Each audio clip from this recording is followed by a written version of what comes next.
Yes, it's Saturday, and we're 14 hours or so away from AEW Wrestle Dream. I am Shawn, of course, and with my tag team partner, my partner in crime, the other half of the verbal bang bang gang, Ashley. Ashley, are you excited for AEW Wrestle Dream? Is it really a dream, or are we just having a bunch of matches? I feel like I feel like there's obviously some big matches on this card that I'm very excited for. And if you listen, you know especially which one I'm excited for. Um I feel like this pay-per-view build has suffered though, and I think it's from these shows back to back to back to back that AEW has had that they've had to spend all this time building to. This is the fifth big AEW show in just a matter of a few weeks. You know, exactly, Ashley, I agree with you. We go from All in London to All Out to their 5th anniversary show. And now here we are and heading to the next massive AEW pay-per-view, Wrestle Dream. And I'm going like, can we just stop for a minute and breathe? Right, and there's only more around the corner because you have Full Gear, and then after that there's World's End. So they have quite a big plate, full plate ahead of them, and they still have another Grand Slam show even earlier in 2025. Very true. Now, for this pay-per-view this evening, at the time of recording, and we're recording at 11:16 p.m. on a Friday night, and Lord knows that Tony Khan probably could add another match to this card.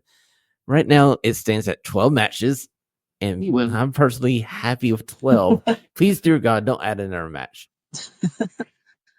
He will tweet out about 3 more matches after we're done recording or during the time of recording.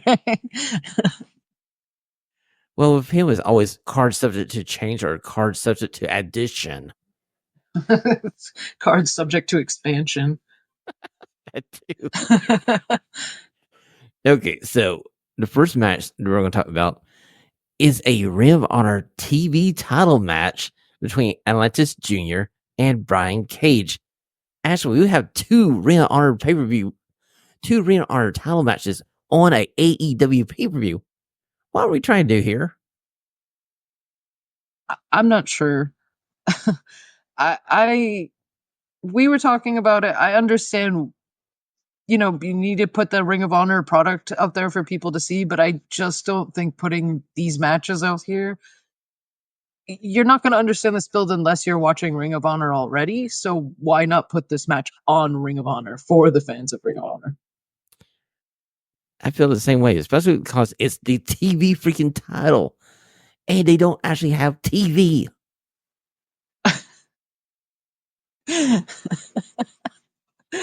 Yeah, I mean, even a match we'll talk about later, Briscoe and Jericho, this is a match that this would sell Ring of Honor pay-per-views. This would sell Ring of Honor subscriptions, and I don't understand why they're not taking that opportunity. Well, I gotta say, Brian Cage versus Atlantis Jr. should be a fine match. It should be a good Ring of Honor TV title match. Brian Cage is going to be one hell of a base for this Atlantis Jr. And I know Kenny Sickles is listening, so somehow, some way, she has another favorite Shawn, and it's not me. So allow me to pick Atlantis Jr. to retain this title to be the foreign in the side to Kenny Soko. Yeah, I agree. I like the work Brian Cage has been doing. I like that he's been highlighted at least a little more in Ring of Honor. But I don't see Atlantis Jr. losing this yet. I don't either, and I feel like Cage is here to give him a good match, and dude, Cage can give a lot of people a great match. Yeah, I think truly he was underrated by AEW fans, and even myself, for kind of a big portion of his original run. And I'm glad he re-signed and stuck around because he's been quite fun to watch recently. Well, Ashley, let's go ahead and knock out the other ROH match on this card. As it's for the ROH Men's World Title, it's Mark freaking Briscoe versus the Learning Tree Chris freaking Jericho. I know where I'm going, Ashley. Are we going to be 2 for 2 here and wish Chris Jericho a bon voyage? Yes. I'm going to say it for like the third or fourth consecutive AEW review, but I am hoping that we get a dominant Mark Briscoe win and a Jericho break. Honestly, in my world, if I was booking this match, it would be a J Driller 1, 2, 3, and that's it. It lasts 30 freaking seconds. I need the break from Jericho, and I need that time to be given to this new LFI. Agreed. I mean, the new LFI with now their manager or mentor being Jake the Snake Roberts. Oh my freaking word. A combination that I never would have guessed. Me either. I'm like, I don't think you could put this together in a random generator and it would have came out. I've been like, this is too random. Does sound very like AI generated. It's like Tony went to ChatGPT and said, "Give me a faction," and this just came out of nowhere. We are moving on to our third match of this AEW Wrestle Dream card, and we'll talk about Darby Allin versus Brody King. I got to say, I don't know who is the face and heel in this match because if you watch AEW Dynamite, I feel kind of bad for Brody King because the dude got attacked by Darby Allin in a freaking rock. So I feel like Brody King should be the face in this match. Yeah, and again, talking about this one earlier before we started, a kind of weird build-up for a match with two guys that have so much history together. I feel like there was like such a better way to get here than kind of just the open challenge thing. And like you said, it does feel weird because I feel like House of Black has been presented as more of a babyface faction, at least in their last few appearances. They haven't been as heelish. We haven't kind of seen like, we haven't seen the Mist in a minute or anything like, evil deeds from Malachi or anything. So kind of a weird pairing to throw him back and expect, I guess, Brody King to be the heel. Yeah, my thing was, shouldn't Darby Allin still be annoyed at John Moxley and his crew for costing him the number one contendership? Because literally, a couple weeks ago, the main event of Wrestle Dream was going to be Darby Allin versus the American Dragon, Bryan Danielson.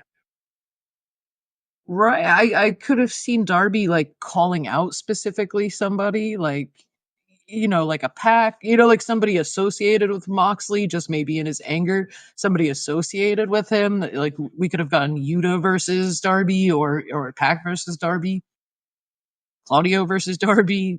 He would be a fantastic base for Darby's just insane offense. See, I would have been all for a Darby Allin versus Claudio Castagnoli match. I mean, like, that would be a fine match. And you continue this storyline of Team AEW versus Team Moxley as we're supposed to be at war here with each other. So we'll see how this plays out. But I'm going to take Brody King for the victory here. I know it's a 50-50 coin toss here, Ashley. I know. I feel like it's either going to be something like Darby is too angry, like maybe he gets too caught up in everything, and it just leads for Brody's victory. I would love to see Brody King get this victory, especially because Darby's pretty untouchable with the AEW fan base, I think. So you know what? Yeah, let's see. It. Yeah, honestly, I would like to see him get a big victory. I feel like we're kind of coming up back into C2 seasons, so maybe this is kind of a nice way to get him into that tournament again this year. Hey, it could be a good possibility there. And I would love to see a more focus on the members of the House of Black because the three guys are looking good in the ring. So why not? And Darby Allin can eat a loss there because they've been protecting Darby Allin for most of his AEW run. So I feel like he can afford a loss here. We'll go on to the next match. It's the TNT Championship match as we get Shibata versus Jack Perry. And boy, Jack Perry, I feel like finally you bit off a little bit more you can chew here because you're about ready to go to Chop City, and I don't think you're ready for it. Yeah, he really stepped in it. But this is the dangers of those open challenges. Very true. And I feel like this could be a sleeper match of the night. I feel like Jack Perry is on a mission to prove to a lot of people that he can be a standard better in AEW. And I feel like this title run has done him a world of wonders. And I got a feeling that as much as I want Sabata to win this match, a win here for Jack Perry would be a very large feather in his cap, and we can move Jack Perry onto somebody else. So give me Jack Perry. Yeah, I think that's the plan as well. Jack Perry, I don't think is in danger really of losing that championship anytime soon.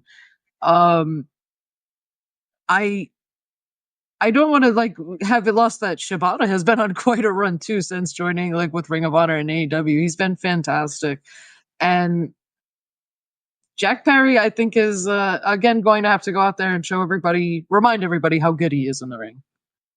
Actually, you know what we can do here? Because I was looking up and down this card. Somebody doesn't have a match on this card yet. It's Okada. Okada could come out here and cost Shibata the match, and we can spin this back around to Okada versus Shibata. We could and we should. Just throwing that out into the world there. Just saying. Tony, if you're listening. On to the next match, as it's the international title match, and one that we are looking forward to, as it's Will Ospreay versus Takeshita. Ashley, this could be a 50-50 coin flip because I can talk you either way here. I can tell you that I feel like Will Ospreay can beat Takeshita here and wouldn't hurt Takeshita, but dude, like we said before, Jack Perry, if you want to put the rocket to Takeshita, have him defeat Will freaking Ospreay. Yeah, I was gonna say I could be pushed toward Ospreay winning or Takeshita winning, but I want Takeshita to win this. I this dude is so deserving. The fact that he hasn't had at least a brief run with this belt already is baffling. You know, the biggest question coming into this match is where does Kyle Fletcher play in this operation? Because if you watch AEW Dynamite, Don Callis was doing everything in his power to get Kyle Fletcher to turn on Will Ospreay, and Kyle kind of thought about it for a second before he brought it to the ring and went away from the group. So we have to keep that in the back of our minds as we see this match. I am going with Takeshita winning here, and I get a feeling that it will not be a clean victory for Takeshita. I feel like the Don Callis family is going to have their hands all over this match. Yeah, I feel the same way, but I feel like Takeshita deserves this. He's been fantastic. Oh, yes, he has had one great summer with the G1 run that he had. And now, since he's back in AEW, it's continued. And I'm hoping that this momentum that he has had will continue into late 2024. And as we turn the counter over to 2025, this guy is going to be a future AEW world champion. Oh, yeah. And I'm hoping sooner rather than later. We are moving on to the next match. It's the AEW World Tag Team title match. It's the Young Bucks, Mac and Nick Jackson versus Private Party. And Ashley, dear God, Private Party needs this victory. Please give them the AEW World Tag Team titles for a short run here. Because if we have the EVPs do EVP things here and win this match, just send Private Party over to Ring of Honor because they need a rehab. Yeah. I was there on the episode 2 of Dynamite when they beat the Young Bucks the first time, and remember being like genuinely so surprised. I was even surprised to see them get the trios victory last week. So I feel like that puts them in a bad position, winning that match last week. But I think they need this match almost more than anybody else needs a victory on this entire card. Okay, this match is going to be a test case. Did the Young Bucks learn their lesson from having won too many matches with the Acclaim before letting the Acclaim have the victory? And do we repeat the history here? Or have we learned that maybe we want to have another team elevated up And having them defeat the Desperate EVPs might be the way to do it. Yeah, and the Young Bucks are a tag team that genuinely don't need to be carrying the tag team titles. In my opinion, they just need to be out there being themselves and putting themselves in more of a storyline capacity and like being seen on TV week in and week out. I feel like their presence is kind of missed when they're gone. They come back, they have a great match. Everybody's like, "Oh yeah, the Young Bucks," like. But I'd like to see them be there more consistent. But they're just like kind of in a league that they don't need to be the champions to have meaningful storylines, to have a meaningful anything going on. It's kind of weird because at the middle of the summer, we were having Team AEW versus Team Elite. And I think that Kenny Omega's injury gave them pause. They had a storyline in mind they wanted to go down the road with. But with Kenny not being able to come back to wrestling full time, I think they kind of got stuck. And now we got John Moxley's crew being the heel faction. There's no baby faces for the EVPs to wrestle. There's not a babyface faction. Right. And it's another reason that I think maybe you need to have Private Party win and have them have a big moment. I I genuinely don't know what you do with Private Party if you have them take a big loss like this after building them up. Well, if they take the L here, they basically fall back down the ladder and they could be on AEW Elevation, AEW Dark. Oh, wait a minute. Those shows don't exist no more. Exactly. It puts them in a tough spot. They've been on Rampage and for a long time kind of in matches that haven't really progressed them anywhere as far as moving up the ladder. So this is the biggest thing they've done and the most features they've had. They either have to take advantage of it or they have to figure out something because there has to be some sort of babyface foil for these guys. Very true. Or, you could always maybe bring in a tag team during this match and they cost the Young Bucks the match, or did they get this match like a double DQ or something and we spin the Young Bucks off to another feud maybe. Let's move on to the next match. It's the AEW Women's World Title match. It's Mariah May, the champion, versus Will Nightingale, who won a 4-way number one contender match on AEW Dynamite this past week. Due to Britt Baker unfortunately being under the weather and not able to be cleared to wrestle before WrestleDream, so we want to wish her a speedy recovery. And I gotta say, Ashley, you could talk me into Will Nightingale needing this victory here and taking the title off of Mariah May. At the same time, I'm going like, is it too soon? I think it's too soon.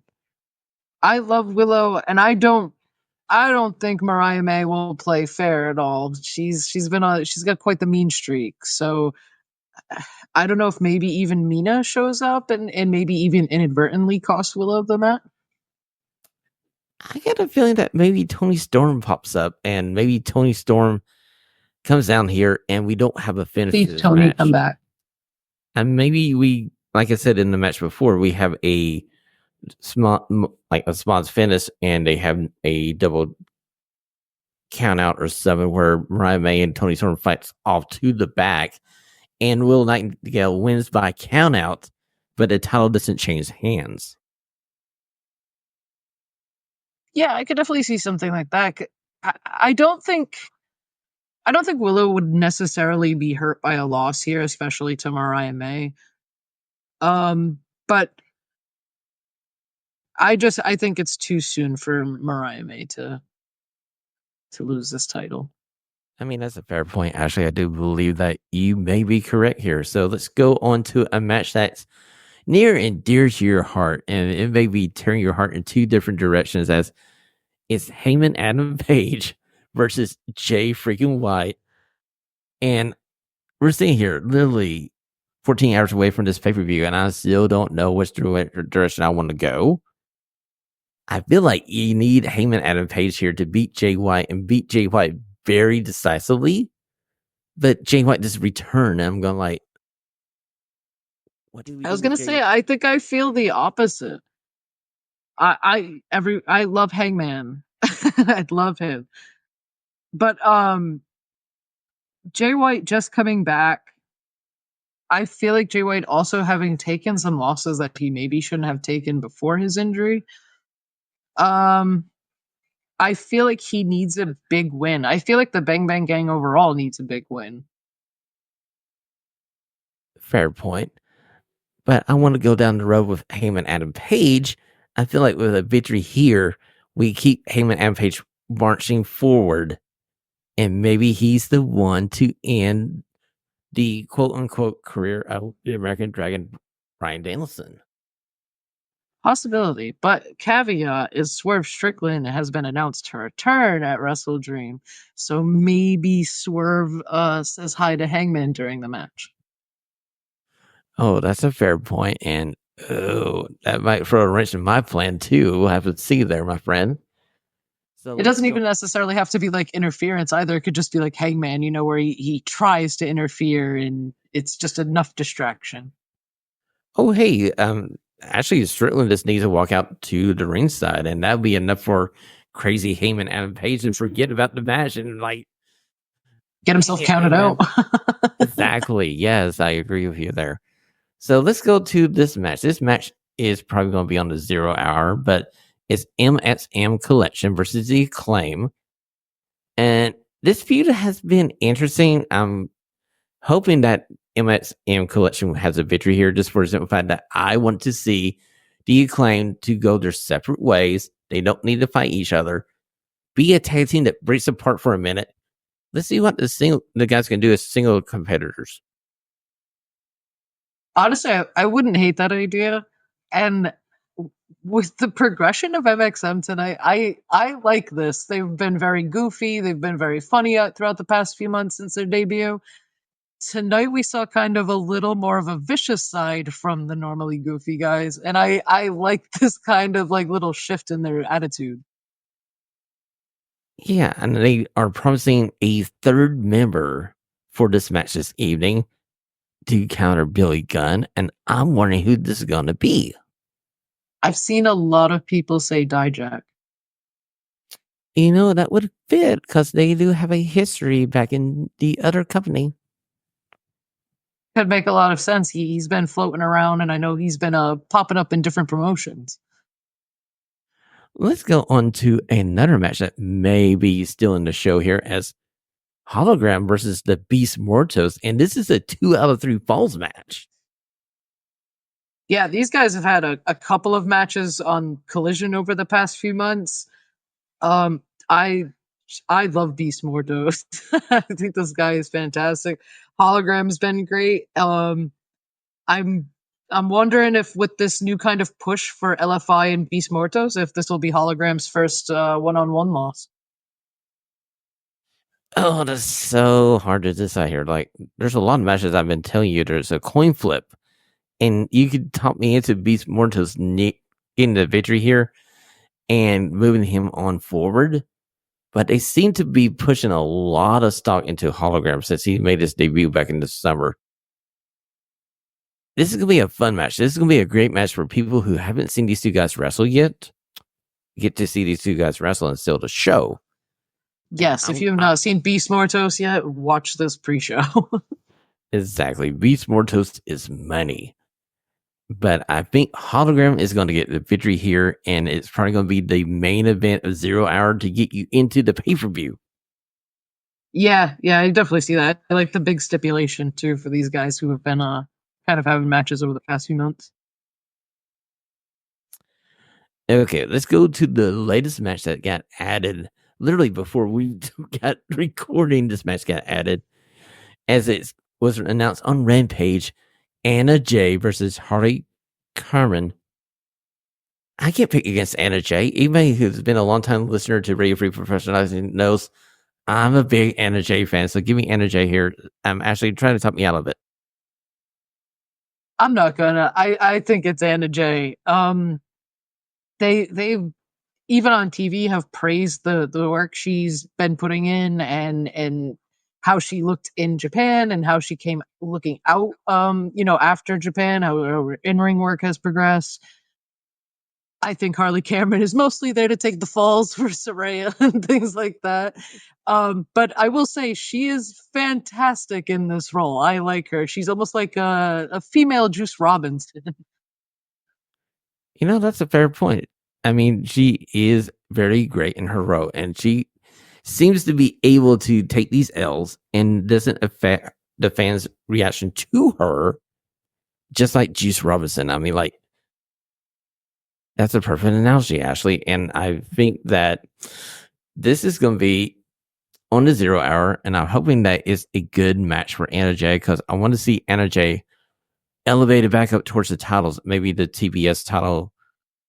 I don't see her getting near like the Toni Storm and Mariah May level, but oh hey, Mercedes Moné is your TBS champion. So both of these titles are basically 1A and 1B. Yeah, and I mean Mercedes has been on a kick. I would say since the Britt Baker match, really good matches. I enjoyed the Emi Sakura match last week. And the last match that we need to talk about is for the AEW World Title match. It's the American Dragon, Bryan Danielson versus Jon Moxley. And if Jon Moxley wins the match, he wins the title, and the American Dragon retires, quote unquote, retires from full-time professional wrestling. Yeah. And he said that they're not bringing their kids because there's a level of violence anticipated that they are not willing to show them.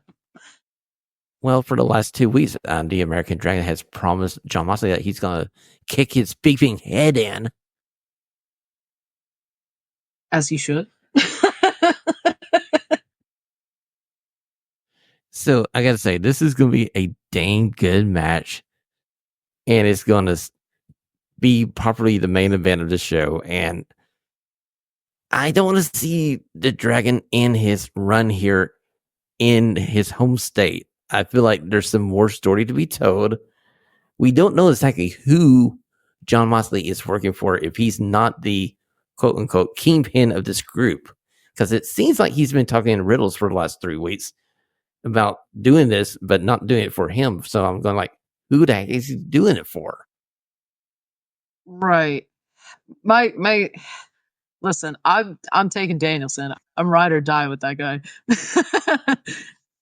But I feel like it was I fully expected Wheeler Yuta to turn on him this past week on Dynamite, and that didn't happen. So I feel like that could be something that happened Saturday. But I am interested to see who Moxley is supposedly working for. I don't know how I'd feel about a 4-time Jon Moxley AEW championship. I know it seems a little too soon in a 5-year history of a company to have a 4-time champion. Right. I feel like I'm hoping for something, maybe out of the blue to help our boy. But I don't know. I don't know. I don't know what's going to happen. I feel like this is going to be the unveiling of whatever Moxley has been kind of, like you said, riddling about. Well, I feel like the Dragon has the victory here, and we learn who or what Jon Moxley is working for as we go into the next chapter of the story, because we just got through chapter 1. I feel like there's a lot more story to go with, and I'm hoping we find out this night, maybe. Please keep him around. I keep saying like he can stay till this, and then I'm like, no, please not now. Well, that has been your AEW Wrestle Dream preview here on Radio Free Professional Wrestling. Let's go over to our stunning 6 questions and catch you up on the week in professional wrestling. Time to ring the bell. As Shawn and Ashlee debate 6 stunning questions from the week of wrestling. All the whys. And what the hell was that?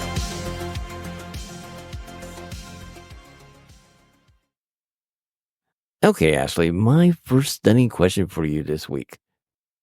Do we need Roman Reigns versus The Rock for WrestleMania 41. As it's been reported by Dave Meltzer, The Rock has informed the WWE reportedly he's not able to wrestle at WrestleMania 41, as they were talking about maybe doing a triple threat between Roman, Cody, and The Rock. Do we actually need this match? I would say no on one side. Like, no, we don't. I think WWE has enough star power, obviously, for WrestleMania, and I think they could build Roman and Cody into something that could be just as big, just as good. But I also, in a way, feel like they need it just because it's been teased for so long. Like, feels like it, like feels like it should have happened years ago now, and it feels like, I don't know. Did we miss the window? I'm with you. I feel like this match needs to happen. If we can't do it at 41, we just need to toss it into the trash bin and go like, you know what? It's one of those matches that was a never was. It was one of those great what ifs in pro wrestling history. What if we could get Roman and Rock together for a singles match? I mean, I don't even know if it necessarily needs to happen at WrestleMania. They have some other benchmark, pay-per-views or PLEs throughout the year. You have SummerSlam, you could do that, something like that, especially if you're expanding SummerSlam the way you intend to. Well, I mean, we are coming off of Bad Blood where we saw The Rock come out at the end of the show and raise three fingers and basically did the throat slashing sign going like, there's three dead people in that ring. And I got a feeling that we're heading to War Games and it's going to be Team Brock versus Team Cody and Roman. And I feel like that's going to be the quote unquote blow off to this feud.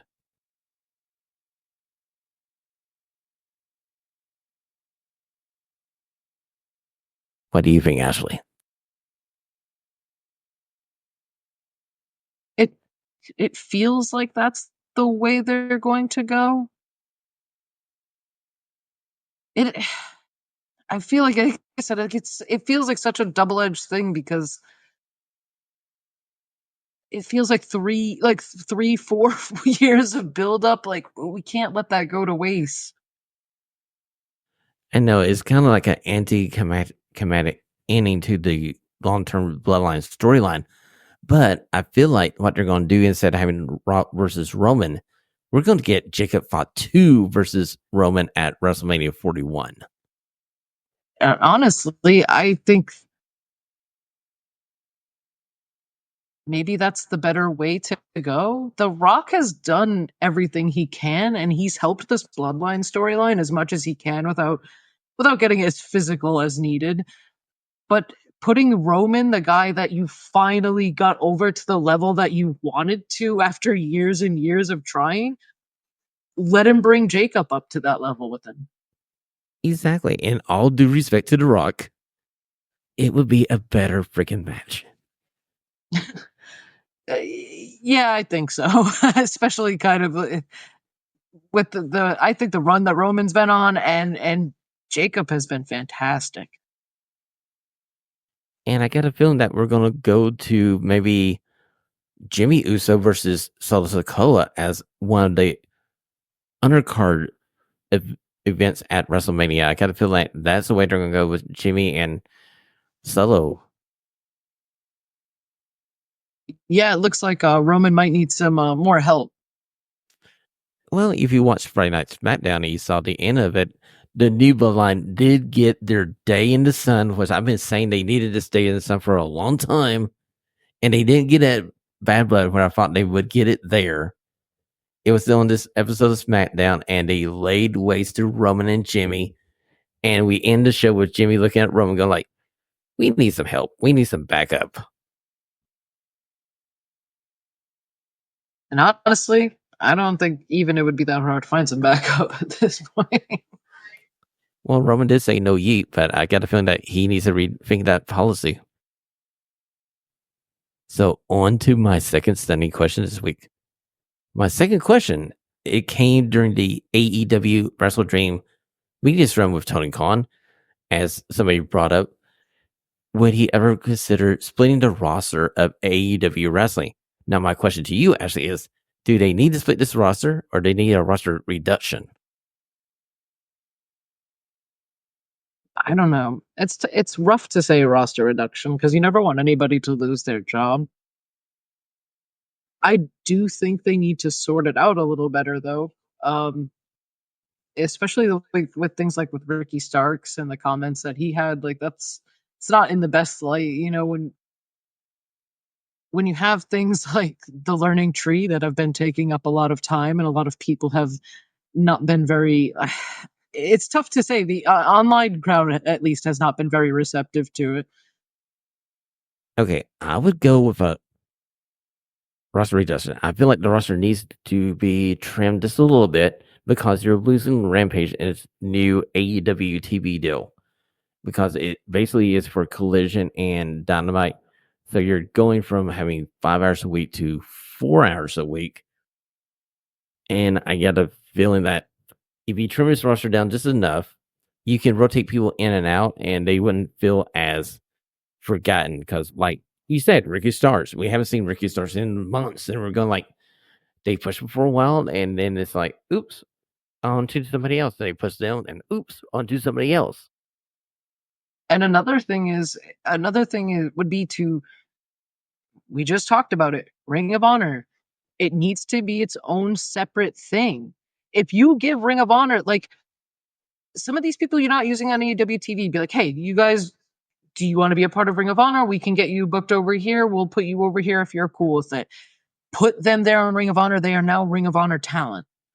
They need to be there on Ring of Honor. Even Ring of Honor, when you watch it, it's even the people like the Infantry, the Outrunners. These are people who are heavily featured on a Ring of Honor, but then occasionally pop up on AEW. We put them on Ring of Honor. Keep them on Ring of Honor. I agree with you, Ashley. I feel like there should be a dedicated Ring of Honor roster where there's no bleed over to AEW's Dynamite or Collision. And maybe you get this thing onto Fox. Maybe you could get this on the CW or something like that and have Ring of Honor tour the classic Ring of Honor locations like Baltimore, Chicago, New York City, Philadelphia, because this product needs to be rehabbed. It's not like the Ring of Honor of old where it had a passionate fan base. This new Ring of Honor, to me, personally feels like when WWE did their version of ECW. It has the same vibe. Yeah, and and after what? It's been about a year or two since he's bought it. It still hasn't found any sort of identity. And honestly, to me personally, it's due to the fact that you have one person trying to control two things, and he can't be a master of two ships. He can only be a master of one. Yeah, not to mention all the other stuff he does. He really should get some. You have a lot of veteran Ring of Honor like guys over there. Let somebody like Christopher Daniels take over a little more, maybe. You know, we have a sending question coming up here. We'll get to that just in a couple of questions. So we'll put a pin in that for a minute. As we were coming out of WWE Bad Blood, which was a very good WWE pay-per-view with one of the best, I'm going to say it right now, one of my favorite Hell in a Cell matches of all time in CM Punk versus Drew McIntyre. And if you saw this match, the first shot you saw was the cage where you could see the handhold places where they could climb. And I was going like, no, don't climb out of the cage. Please don't climb out of the cage. And they didn't. They stayed in the cage. They used the cage as a weapon. And it was a freaking hated brawl. It was a fight between two guys who did not like each other. And that's what Hell in a Cell should be used for. Exactly. It's the right reason to use Hell in a Cell. Now, Ashley, is this your favorite Hell in a Cell match of all time, or do you have another match in mind?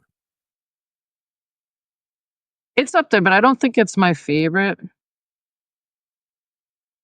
It's a tough choice. I listen, I told you, I mentioned it before, I was always an Undertaker girly. And outside of the Mick Foley match, which I know is probably what people are thinking, I always really loved the Lesnar one.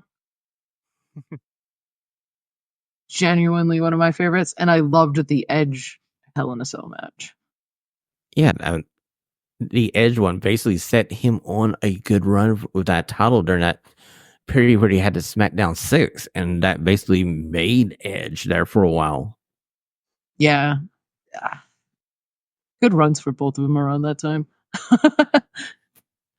Okay, so we're moving on to my next stunning question. And I gotta say, I did enjoy my 2 hours of Monday Night Raw this past week, and it led me to this question. Is 2 hours the perfect amount of wrestling on TV for one TV show? I think so. I think AEW and WWE, when they do the 2 hours with a few minutes of run over, perfect. You know, a 5-10 minute run over or something. Great. I genuinely, when the shows are like 3 hours pushing that, I feel like it feels like there's either too much or not enough to cover. When it's 3 hours, you're either trying to shove everything in there or you're trying to pace it out and it's just too awkward. I think 2 hours is perfect, especially with commercial breaks, TV breaks, the time you're not using. I know this is a short-term thing because as soon as we get to WWE on Netflix, they'll kick it back up to probably 3 hours. But for right now, I'm enjoying it. And you're right. This third hour, when you have 3 hours to program for, there's a lot of filler in that 3 hour time slot. And as you're crossing from 9 into that 10 o'clock hour, and you're going like, dude, I gotta be at work the next morning. I'm like, please no, please can we not get this over with? The fact that we got Gunther versus Sami Zayn at 9:30 and it ended around 10 was perfect. Yeah. Like I said, 2 hours, give me, like I said, 5-10 minute overrun. Perfect. You start going too long, you run that risk of, like you said, kind of wearing down the viewer. Very true. We're going on to my fifth stunning question of the week, and we're previewing the main event of King of Pro Wrestling 2024 as Zack Sabre Jr. challenges Naito for the New Japan Pro Wrestling Heavyweight Championship. Ashley, is it time for Zack Sabre Jr. to ascend a mountain and get the title that he deserves? Yes, absolutely. There's no question in my mind. Not just because of how good Zack Sabre Jr. has been always, and especially through this G1. It's been kind of painfully obvious that Naito can't go the way he used to, and I think it's time for him to drop this and let Zack Sabre Jr. finally be on top of the mountain here. You know, Ashley, I feel like you're right here, and I feel like having him drop at King of Pro Wrestling 2024 is better than dragging this out to Wrestle Kingdom, because with that term, Wrestle Kingdom has a strong identification. It's where they have their best matches. And to have Zack Sabre Jr. versus Naito at Wrestle Kingdom, I feel like a lot of fans will be disappointed in the match quality. Even though I love these two guys, Naito cannot defeat Father Time. Father Time is undefeated. Yes, this is not an anti-Naito podcast. We love Naito, but it was a rough go in some of those matches in the G1, and he's not getting, younger day by day here. No, he's not. And I feel like he's to the point in his career where he needs to be inside that LIJ 6-man tag match or the 8-man tag match where he can come in for a couple of spots, tag out, and we get our Naito fix. Yeah, honestly, there was a match, I believe, right after the G1 had concluded, and it was him teaming up with Shingo and Tsuji, I believe. And I was like, oh, perfect. We're kind of going to get back into him being in some like tag matches instead of the singles matches. And I thought he looked great in the tag match. And if you look down the roster here, or down the schedule for New Japan Pro Wrestling, at Royal Quest, Zack Sabre Jr. is already scheduled to face Sonata. I'm excited for that one. They had a very good match during the G1, and I'm looking forward to the rematch here. And Sonata is a perfect first challenger for a new champion in Zack Sabre Jr.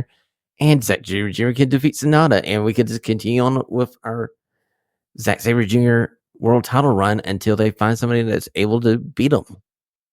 Yeah, and he recently he's expanded TMDK. They've had some really good showings. I think they got to invest in him. And honestly, this Zack Sabre Jr. versus Naito match made me re-up my New Japan World account so I can freaking watch this coming up here in a couple days. Yeah, I'm ready. Okay, so we're on to my sixth and final Sunday question of the week. And I got to give a little thanks in this question because I was listening to I was listening to Arnold Ramble, which is Kimmy Suckle's podcast with her friend Auntie Cullen, and they had a question. Their question was, who would be their choice to be the bookers of Ring of Honor if they could get rid of Tony Khan booking Ring of Honor? So I thought, perfect, good question for us to use here, Ashley. So who would be your booking committee for Ring of Honor? Like I said, they have so many like Ring of Honor legends that are working amongst their company. I feel like they need to lean on them more, especially in the Ring of Honor product. Okay, I'll go first. I get my three. I would go with Nigel McGuinness, the American Dragon, Brian Danielson, and I would do either Caprice Coleman or maybe Chris Hero. Chris Hero, I think, would be on mine.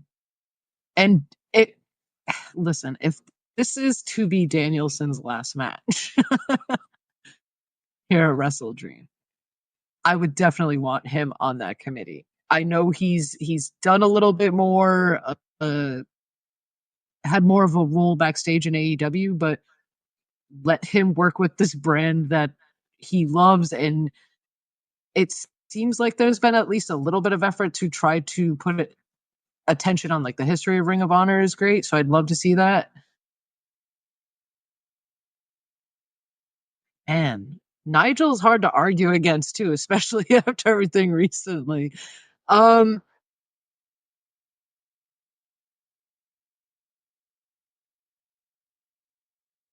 the only other name that I can truly like I know he would want to, especially with the role he's had recently, is Christopher Daniels. You know, he would have been my honorable mention. I mean, like, if I could expand this to 4 people, I kind of pigeonholed this with 3. He would be one of my 4 if I went down further on the list here to create my Real Honor committee here. But like we're saying, I feel like Tony Khan needs to hand the keys to the kingdom over to the older Ring of Honor talent to build Ring of Honor back into a product that feels like traditional Ring of freaking Honor. Yeah, I mean, you even have Samoa Joe there. Like, Samoa Joe is somebody who I would heavily lean on for any input. Exactly. Or you could put Athena on there, your longest reigning women's champion, Athena. She needs to be in this committee as we're working on this. She would argue she needs to be the committee.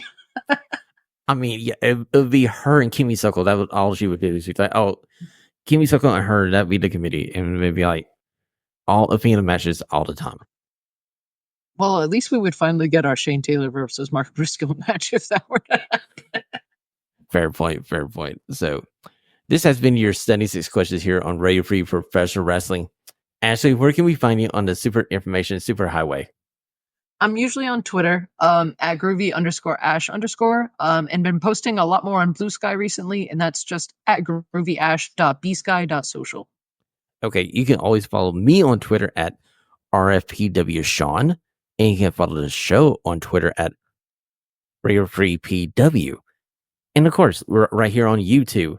If you like the show, hit a like button, subscribe, tell your friends about Radio Free Professional Wrestling, and we'll see you here right back next Saturday as another Saturday Takeover.